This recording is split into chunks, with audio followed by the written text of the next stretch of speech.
So, hello everyone, welcome back. Hey, Destin Musk, how are you? Hi, hello, I'm doing good. How are you doing? I'm doing good as well. So, I think आज friends हमारा topic कुछ different होने वाला है. We are not talking about charts. हम कुछ charts नहीं दिखाने वाले. हम कुछ ट्रेड आइडियाज नहीं देने वाले. हम कुछ ट्रेडिंग का स्नैपशॉट्स नहीं दिखाने वाले हैं हम आपको. आई थिंक आज जो हम बात करने वाले हैं it's totally out of the psychology, like how trading psychology plays into different traders. So, Destin Musk, do you want to come in here? What are we going to talk about today? Yeah, thank you, honest trader.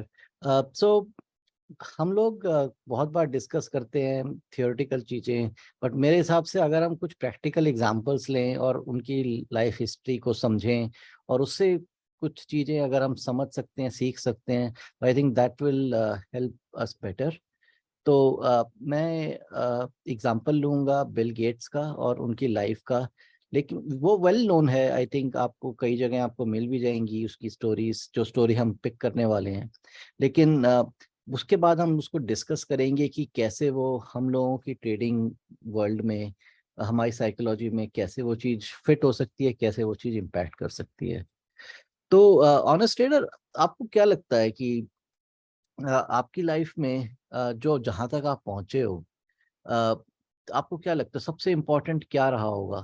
आप smart रहे होगे, आपका IQ अच्छा रहा होगा, आपका EQ अच्छा रहा होगा, या किसी भी एक सक्सेसफुल बंदे के बारे में हम यही बात करते हैं कि उसने बहुत हार्ड वर्क किया है, वो बहुत स्मार्ट है, उसका आईक्यू बहुत हाई है, राइट, उसके अच्छे Correct. कनेक्शंस हैं. Hmm. तो और क्या क्या चीजें हो सकती हैं? मेरे को I think this pertains to only the individual, right? जो आपने बोला है उसका ईक्यू कैसा है, उसका आईक्यू कैसा है, plus I think surroundings is a very important जो आपने बोला. तो मेरे को लगता है कि आप किस बैकग्राउंड से आ रहे हैं, आपके सर्कमस्टांसेस क्या है, I think that is very important. So if I take an example, right, a person probably who is living, I mean, who was born in probably in Delhi, in some I mean in some metro city, right? And if I compare anyone with who was born in a remote area of India, for example, तो आई think दोनों की life journey would have been different, right? तो circumstances, I think those play a very very important part है. या that's correct. सो अगर अगर मैं देखूं कोई एक फैमिली में बॉर्न हुआ है, और कई बार हम बात करते हैं कि why so many Gujarati families are into businesses, right. तो क्योंकि वो जब से पैदा हुए हैं उन्होंने सीखा है ये अपने फैमिली से, अपने सराउंडिंग से, किस चीज को प्रेफरेंस देनी है, किस चीज को बेटर मानना है. कई अलग अलग सोसाइटीज में अलग चीज को बेटर मानना, कोई चीज अच्छी या बुरी नहीं है. इट्स ओनली अबाउट कि आप उस चीज को कैसे यूज कर सकते हैं, राइट. अब कोई आपके व्यूज कैसे बनते हैं. फॉर एग्जांपल, अगर आप नॉर्वे में पैदा हुए हो वर्सेस आप ईरान में पैदा हुए हो, राइट, तो आपके व्यूज कितने डिफरेंट होंगे, बहुत डिफरेंट होंगे, राइट. सिमिलरली, अगर आप किसी एक इम्पोवरिश्ड फैमिली से आए हो वर्सेस एक बिजनेस फैमिली से आए हो, आपके व्यूज टोटली डिफरेंट होंगे. सेम चीज को देखने के तरीके अलग अलग होंगे. तो the way you have been born, the way you have been brought up, that plays a lot of part. So we will take an example of Bill Gates and how we all know Bill Gates, Microsoft बनाया उन्होंने. Everyone knows he was a dropout, right? तो सब चीजें हम ये जानते हैं, लेकिन उनकी अगर हिस्ट्री में जाएं तो काफी और ऐसी चीजें हैं जो इतनी बात नहीं की जा सकती है, की जाती है. सो जो भी हम ये बात कर रहे हैं, it has come from Wikipedia और अदर सोर्सेज जो हम पढ़ रहे थे, and we are just sharing that. So so honest trader, basically Bill Gates was very very lucky, I would say. He was born in a very affluent family, right. तो काफी well to do lawyer family से belong करते थे, जो Seattle Washington state में US में रहती है. And Seattle is one of the very good areas in US. बाकी वो जब जब वो 7 इयर्स के थे, आपको पता ही होगा कि यूएस में पब्लिक स्कूल्स होते हैं, प्राइवेट स्कूल्स होते हैं, और प्राइवेट स्कूल्स में बहुत ही कम लोग अपने बच्चों को भेजते हैं. एकदम एब्सोल्यूट लग्जरी माना जाता है कि आप अपने बच्चों को प्राइवेट स्कूल में भेज रहे हो. तो basically Bill Gates went to a private school which was Lakeside prep school, right. और ही स्टार्टेड स्टडीइंग देयर. उसके बाद एक और इवेंट हुआ कि बिल बिल डॉगल करके एक टीचर थे उनके, जो जिनका आर्मी का बैकग्राउंड था. He was very very into maths, और वो बहुत समझते थे कि कैसे चीज़ों को ऑटोमेट और बेटर किया जाए। तो उन्होंने इन्फ्लुएंस किया और स्कूल को बोला कि हमें कंप्यूटर चाहिए। ये बात 1968 की है। तो 1968 में बिल डॉगल ने बोला कि हमें कंप्यूटर चाहिए, और उस समय वो $3000 उन्होंने स्पेंड किए और एक बहुत ही शानदार कंप्यूटर उन्होंने अपने स्कूल में लगवाया। 1968 एंड उस टाइम पे $3000 का कंप्यूटर। हाँ, तो ओके। बहुत बड़ा अमाउंट था, बहुत ही सिग्निफिकेंट था। But again it was not that other schools or other places did not have this money. I think it was more about the foresight that this teacher had, right? दोनों चीजें साथ में काम करी। सो उसके बाद वो अब आपके पास अपॉर्चुनिटी आ गई, राइट? लेकिन bill Gates was very smart, science और मैथ्स में एक्सेल करते थे वो, और उन्होंने उस अपॉर्चुनिटी का पूरा फायदा उठाया and he took a great interest in programming. उस समय बेसिक में प्रोग्रामिंग होती थी, और एंड ही वाज उन्होंने टिक टैक टो करके अपना प्रोग्राम बनाया सबसे पहले। Again this is all from Wikipedia. तो उन्होंने बनाया और लोग बाकी बच्चों को कंप्यूटर पे अट्रैक्ट करवाया कि कैसे वो गेम खेल सकते हैं, राइट? तो bill Gates was very fascinated कि भाई कैसे मशीन्स काम करती हैं, कैसे सॉफ्टवेयर लिखें। तो उनको एक एक एक्सपोजर मिला, बिल गेट्स को एक एक वे आउट मिला जिसमें वो अपना जितना भी उनका एक्यूमेन है, जितनी भी उनकी नॉलेज है, साइंस और मैथ्स की तरफ उनका वो झुकाव है, वो सब वो कैसे यूज कर सकें और कैसे उसमें आगे बढ़ सकें। सो this was so again Bill Gates. बहुत लोग अगर मैं बोलूं, बहुत लोग एक एफ्लुएंट फैमिली से बिलोंग कर सकते हैं। उनमें से कितने लोग लेक साइड व्यू जा सकते हैं, उनमें से अगर उनके पास वो कंप्यूटर होगा या नहीं होगा। So this is all ten. अगर हम इसमें मैथ्स देखें तो again again from coating someone कि उस समय वर्ल्ड में 300 million kind of high school के लोग थे, और उसमें से सिर्फ 300 लोग ऐसे थे जो लेक साइड व्यू में पढ़ रहे थे।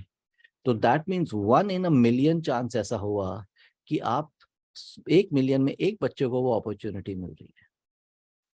So that is the luck factor कि 1 मिलियन में एक बच्चे को वो अपॉर्चुनिटी मिल रही है। फिर भी 300 बच्चे थे ना, 300 के 300 बच्चों ने तो माइक्रोसॉफ्ट नहीं खोला, करेक्ट? तो करेक्ट। क्या, तो लक तो तुम्हारे साथ आ सकता है, लेकिन क्या उस अपॉर्चुनिटी का तुम पूरी तरह फायदा उठा पाओ? वो उस चीज के लिए हमें अपने आप को स्किल करना पड़ेगा। मान लो आपको एक अपॉर्चुनिटी मिली, अब हम इसको ट्रेडिंग के वर्ल्ड में अगर आप देखें, तो आपको एक अपॉर्चुनिटी मिली, आपने वो देखी, आपने वो समझी, लेकिन आप उसके लिए इक्विप्ड नहीं हो कि आप उस चीज को यूज कर पाओ, अपॉर्चुनिटी को। अ, अगर मैं एग्जांपल लूं एक और, इसमें डीप जाएं, तो मान लो आपने एक अपॉर्चुनिटी स्पॉट की और आपका जो टोटल कैपिटल है वो आपने ऑलरेडी किसी और स्ट्रेटजीज में यूज कर रखा है या किसी और इन्वेस्टमेंट में यूज कर रखा है। अब आपको जैसे ही वो अपॉर्चुनिटी मिली, आप रेडी नहीं हो, आपके पास वो कैपिटल ही नहीं है कि आप उसमें आपने वो अपॉर्चुनिटी स्पॉट भी कर ली मान लो, फिर भी आप नहीं कर पाओगे, राइट? सिमिलरली, अगर आपने वो अपॉर्चुनिटी देखी, आपके पास कैपिटल भी है, लेकिन आपने तैयारी नहीं की है कि मैं अगर ऐसी अपॉर्चुनिटी आएगी तो मैं क्या स्ट्रेटेजी डिप्लॉय करूंगा, फॉर एग्जांपल। तो अपॉर्चुनिटी आना आपके हाथ में नहीं है, लेकिन आपके हाथ में क्या है कि जब वो अपॉर्चुनिटी आपके पास आए, तो how do you deal with it, how do you take maximum advantage of it, नहीं? Correct. How do you capitalise on that opportunity, right? So अगर मैं इसको ट्रेडिंग टर्म से ही, so the moment you see that your setup has right, how hard do you hit there, right? Correct, correct. तो so this was, अब Bill Gates थे उसमें, और उनके एक फ्रेंड थे एलन, पॉल एलन करके। तो दोनों फ्रेंड्स थे, और दोनों ने दोनों स्कूल में गए, दोनों ने माइक्रोसॉफ्ट साथ शुरू की, राइट?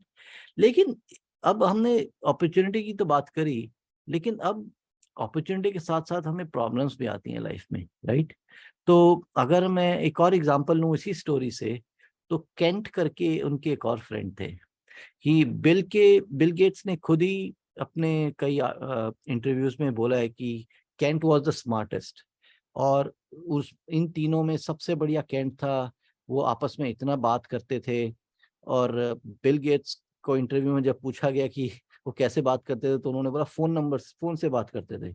और उस समय बिल गेट्स को उसका फोन नंबर याद भी था। आई एम टॉकिंग अबाउट 2010 में एक इंटरव्यू में। तो बिल गेट्स ने वो फोन नंबर बोला 525781, राइट। तो मतलब वो लोग, और मैं 1968 की बात कर रहा हूँ, मतलब ऑलमोस्ट 42 ईयर्स पहले की बात कर रहा हूँ। तो करेक्ट। इत, और आई थिंक ये जो आप कह रहे हैं केंट का, तो किसी को आई थिंक नाम भी नहीं पता है। Correct. I think I am also listening his name for the first time. Yes yes. So Kent Evans उनका पूरा नाम था। और केंट भी इन तीनों, ये तीनों साथ ही रहते थे, और इन तीनों को साथ ही वो कंप्यूटर मिला। इन तीनों ने साथ ही अपनी जर्नी शुरू की। तो तीनों बहुत ही अच्छे फ्रेंड्स थे, और हमेशा बात करते थे कि हम आगे जाके कैसे काम करेंगे। अनफॉर्चुनेटली, अगर आप देखो, ये इसको बोलते हैं ट्रेजेडी स्ट्रक होना, right. So Kent died when he was in high school.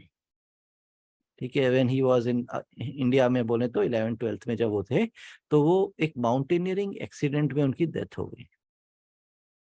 सो वो उनसे आगे नहीं बढ़ पाए।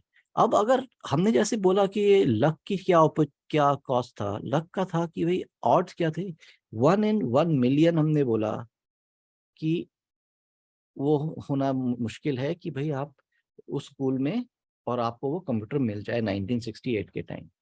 सिमिलरली, किसी भी इंसान के लिए माउंटेनियरिंग डेथ होना भी इतना ही ऑड है कि बहुत ही मुश्किल है। एक 1 in 1 million kind of odd है कि आप किसी एक माउंटेनियरिंग में एक्सीडेंट में आपकी डेथ हो जाए।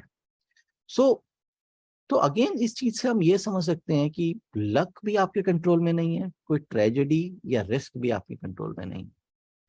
ट्रेजेडी आपके कंट्रोल में नहीं है, लेकिन उस रिस्क को कैसे समझना है, उसको कैसे, अगर अगेन हम अपनी ट्रेडिंग वर्ल्ड में जाएं, तो उस रिस्क को कैसे समझ के हमें उसके लिए तैयार होना है। जैसे एक अपॉर्चुनिटी के लिए तैयार होना है, ऐसे एक रिस्क के लिए भी हमें तैयार रहना है, एक ट्रेजेडी के लिए भी हमें तैयार रहना है। करेक्ट। करेक्ट।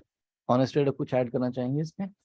आई थिंक मैं यही अब मैं इसको अगर ट्रेडिंग से ही रिलेट कर पाऊँ तो मेरे तो दिमाग में अभी यही आ रहा है कि आई थिंक रिस्क भी हमारे हाथ में नहीं है। सो ओवरनाइट अगर हमने कुछ कुछ if we have something right and कल को न्यूक्लियर अटैक हो जाए, for example a prominent leader gets killed और समथिंग, राइट, आई थिंक वो भी हमारे हाथ में नहीं है। When you said so, I मैं तो बस उसको उससे ही रिलेट कर रहा हूँ कि how when you are saying risk, right, so I think risk is totally possible in trading as well. Yes, that's correct, right. तो रिस्क आता है आपको, आप उस पर कैसे रिएक्ट करते हैं, उसके लिए कैसे तैयार रहते हैं, ये बहुत जरूरी है। करेक्ट। अब आप रिसेंट एग्जांपल ही लें। अब नोटबंदी आई, राइट, और अभी 2000 का नोट भी बंद हो गया। ये एक एब्सोल्यूट ट्रेजेडी भी हो सकती है, right. We don't know that yet. कल मार्केट खुली नहीं है, हमें पता नहीं है। तो अगर हम इसको देखें, कितने हम में से कितने लोग इस ट्रेजेडी के लिए रेडी हैं? कल को मार्केट अगर 1% नीचे खुलती है, ठीक है, तो क्या हम लोग उस चीज के लिए हमने ऑलरेडी तैयारी कर रखी है कि नहीं? या हम ऐसे 1% नीचे खुली, और हम खुलने के बाद हमारे क्या रिएक्शंस होंगे, हमारी हर ट्रेड के लिए, हमारी हर अपॉर्चुनिटी के लिए, वो हमारे प्री डिफाइंड हैं कि नहीं? This is the lesson we have to take out from these stories, right. Correct. हमने बिल गेट्स का और केंट का एग्जांपल इसीलिए दिया कि दोनों को सेम चीज मिली, राइट। आप दोनों को अपॉर्चुनिटी सेम मिली, लेकिन एक के फेवर में गई, एक के फेवर में नहीं गई, and because of a tragedy.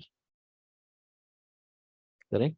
So from a trading world, हम क्या ऐसा कर सकते हैं कि अपॉर्चुनिटी को भी हम मैक्सिमाइज करें और हम अपने रिस्क को मिनिमाइज करें? आई थिंक यहीं पे वो वाली एक जो एक कोट, आई थिंक वो hope for the best and prepare for the worst, right. So I think वो ट्रेजेडी के लिए I think you have to be prepared in trading. That's right. Tragedy के लिए आपको रिस्क अपना कैसे मैनेज करना, मैं ये नहीं बोल रहा कल किसी को लॉस ना हो, पर क्या आप उस लॉस के लिए रेडी हो? नंबर वन, पहले से आपका आपका जो भी प्लानिंग हुई हुई है, आप सोच सकते हो हाँ इतना लॉस होगा, मेरे को प्रॉब्लम नहीं है, राइट। अगर उससे ज्यादा लॉस में मेरे को प्रॉब्लम है तो I should have sufficient buffer, I should have sufficient hedges against that happening. और उसके लिए आपको एक्स्ट्रा पैसा, उसके लिए आपको एक्स्ट्रा कॉस्ट देना पड़ेगा। आप लाइफ इंश्योरेंस भी तो करवाते हैं ना। कितने लोग हम में से ये हैं, और कई बार हम बात करते हैं कि लाइफ इंश्योरेंस का मतलब ये वो ऐसा पैसा है जो आप कुएं में फेंक रहे हैं, उसकी आपको जरूरत कभी नहीं पड़नी चाहिए। आप यही सोच के आप फेंकते हैं ना, आप ये सोच के तो नहीं फेंकते हैं इस पैसे को मेरे को वापस मिलना है। तो करेक्ट। आप, तो ऐसे ही क्या हमें कुछ इंश्योरेंस लेनी चाहिए against the trades when we go into them, चाहे वो इंट्राडे हो, चाहे वो ओवरनाइट हो, चाहे वो मंथली हो, चाहे वो लॉन्ग टर्म इन्वेस्टमेंट हो। हमें हर केस में एक ऐसी इंश्योरेंस हमारे पास होनी ही चाहिए जिससे हमें फायदा हो। Correct. Correct. So, this is the learning which I want to take from this. दोनों चीज। दूसरा, हम नेक्स्ट सेक्शन में अगर हम आते हैं तो इस बारे में बात कर सकते हैं कि किसी भी, आप हुए, मैं हुआ, कोई भी इंसान हुआ, हमारी लाइफ किस चीज से गाइडेड है। ये सब फैक्टर्स हम कभी राह चलते हुए किसी इंसान को देखते हैं, और अगर मान लो कि वो नॉट वेल टू डू है, या आप उसको थोड़ा सा नीचे देखते हैं, तो ये चीज मतलब ऐसा आपके दिमाग में नहीं आना चाहिए, क्योंकि वो जिस स्थिति में है, वो जिस स्टेट में है, वो इसलिए नहीं है कि वो इंसान गलत है, राइट। वो इसलिए नहीं है कि वो अ, मतलब उसने कुछ ऐसा गलत काम किया है। वो इसलिए है कि उसको शायद वो अपॉर्चुनिटी नहीं मिली है जो बाकियों को मिली है या आपको मिली है, राइट। या उसके साथ कोई ऐसी ट्रेजेडी हुई है जो आपके साथ नहीं हुई है और शायद उसके साथ हुई है, करेक्ट। राइट। आई तो think this is a very important thing जो आपने बोली है कि मतलब यू डोंट नो कि उसका बैकग्राउंड क्या रहा है, वो कहाँ से आ रहा है, उसकी क्या, मतलब कि उसको लेटली कुछ तो प्रॉब्लम नहीं हुई लाइफ के अंदर, जब वो बॉर्न हुआ था उसकी कंडीशन कैसी थी, फैमिली की कंडीशन कैसी थी, and now where he is right now. I think that is a very important factor that people don't even consider and they just undermine people, right. That's right. So same, तो ये हम अभी क्यों बात कर रहे हैं, I think same goes with trading as well. ठीक है। हम किसी भी अपॉर्चुनिटी को, ट्रेड को अपने दिमाग में रख के कि ऐसा हुआ, उसके साथ ऐसा हुआ, वो हम नहीं कर सकते हैं। We have to take every opportunity independently. And I think जो आपने अभी कंपैरिजन वाली बात बोली, आई थिंक ट्रेडिंग में I think the worst thing is to compare yourself with other traders, right. You don't know what their background is, उसके पास कितनी इंफॉर्मेशन है, how much equipped he is. I think at the end of the day if you are meeting your goals, if you are meeting your जो भी आपकी आपका एक मापदंड है कि नहीं मेरे को इतना करना था, if I am reaching there और not, I think you should compete with yourself, not with anyone else. Absolutely. और आजकल तो जैसे ट्विटर पे या इन सब पे लोग अपना, हम भी डालते हैं, राइट। तो ट्विटर पे लोग अपना डालते हैं, उससे लोग कुछ इन्फ्लुएंस भी होते हैं, प्रॉब्ली कुछ लोगों को मोटिवेट भी मिल होता होगा कुछ। लेकिन आपको ये नहीं पता है कि वो जो आज डाल रहे हैं उसके पीछे क्या मेहनत गई है, उसके बिल्कुल ठीक है पीछे आपने। क्या अंडरस्टैंडिंग गई है, क्या उसके पीछे कितने दिन, कितने साल लगे हैं, क्या उस बंदे ने कितना लॉस किया है, क्या। तो हर इंसान की वो स्टोरी अलग होगी। अगर आप किसी के प्रॉफिट को देख के सोचें कि मैं भी ऐसा ही कर लेता हूँ, राइट, तो वो वैसा नहीं हो सकता है ना, क्योंकि हर इंसान का अपॉर्चुनिटी और रिस्क या ट्रेजेडी अलग अलग होती है। तो प्लीज, मतलब ये पॉइंट हमने इसीलिए ही रेज किया है कि don't get influenced by what you just see as a flash, right. You have to understand, you have to make your own plans. I think ये जो आपके और हमारे बीच में टॉक हुई है, आई थिंक दिस इज, मतलब मेरे को लगता है I think everyone should listen to it, everyone should take away that risk and opportunity both are there in the trading world. How you take it, how you react to it, that is up to you. You can't compare yourself with anyone else. It's a lone fight that you are fighting. खुद के targets होने चाहिए, खुद के risk management के systems होने चाहिए। And probably destine, I think आपने इतना इतना अच्छा ये पॉडकास्ट किया। I think someday we should actually do a podcast on your story, like where you started, where you are right now, and what is your goals, like what are your goals right now. Sure, we can do that. I don't know if I'm that much interested, like interested, मेरी life इतनी interesting है कि मैं वो कर पाऊँ, लेकिन Again, I think I'll go back to, I mean, with the thing that you are not finding interesting, right? Maybe other people would find it interesting. yeah, that's possible. Yeah. Okay, then thanks everyone. I think you take good lessons from this podcast, and do subscribe, follow, and share this podcast with other people who can benefit out of this. Thanks, Destin Musk, and thanks everyone. Thank you, Anastasia.